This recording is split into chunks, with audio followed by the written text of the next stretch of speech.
President, on the part of the Senate, I move for the consideration of the report of the Joint Committee and its accompanying resolutions of both houses. Number 1, proclaiming the candidates obtaining the highest number of votes for President and Vice President. Is there any objection? Chair hears none. Consideration is in order. Majority Leader is recognized.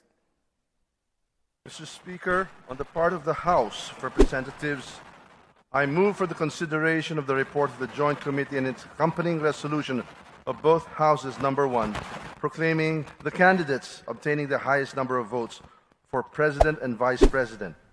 Is there any objection? The Chair hears none. As Chair of the joint panel. Mr. President, Mr. Speaker, distinguished colleagues in the Senate, the House of Representatives, ladies and gentlemen, what we have witnessed in the last national and local elections, for me, was one of the most credible, orderly, and peaceful in our elections history. The result of this election is historical in several ways. First, it has the highest number of votes cast in our nation's election history. Since the 1987 Constitution, this is the first time that we elected a majority president and vice president. A phenomenon indeed in a multi-party system under a presidential Republican government. The duly elected president garnered a total of 58.77% of the total votes cast in the last May 9, 2022 elections. And the duly elected vice president gathered a total of 61.53% of the total votes casted.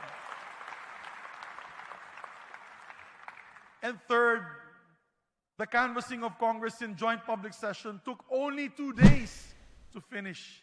And I would like to take note that this canvassing is the fastest in our nation's history of elections. Another milestone for Philippine Congress. To congratulate you both today. Mabuhay po kayo.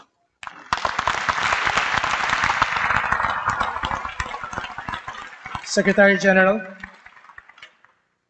Ladies and gentlemen of the 18th Congress, Honorable Sara Zimmerman Duterte, the duly elected Vice President of the Republic of the Philippines. May we request the duly elected Vice President Sara Zimmerman Duterte Carpio to proceed to the rostrum.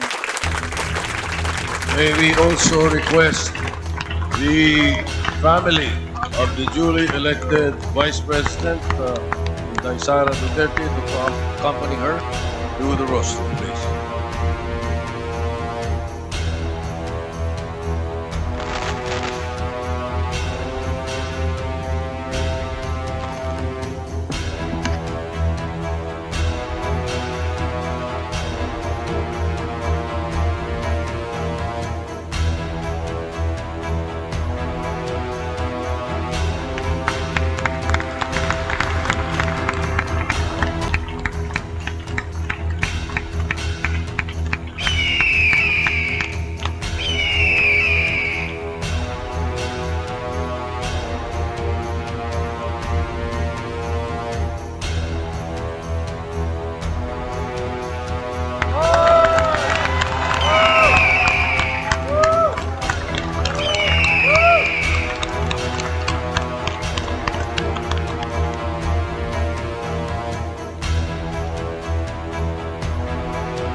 Ladies and gentlemen of the 18th Congress, Ferdinand Romualdez Marcos Jr., the duly elected President of the Republic of the Philippines.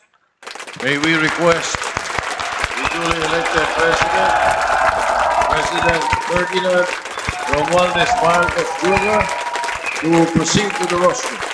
May we also request the family of the duly elected President Ferdinand Bongbong Romualdez Marcos Jr. to accompany him to the rostrum.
Senate.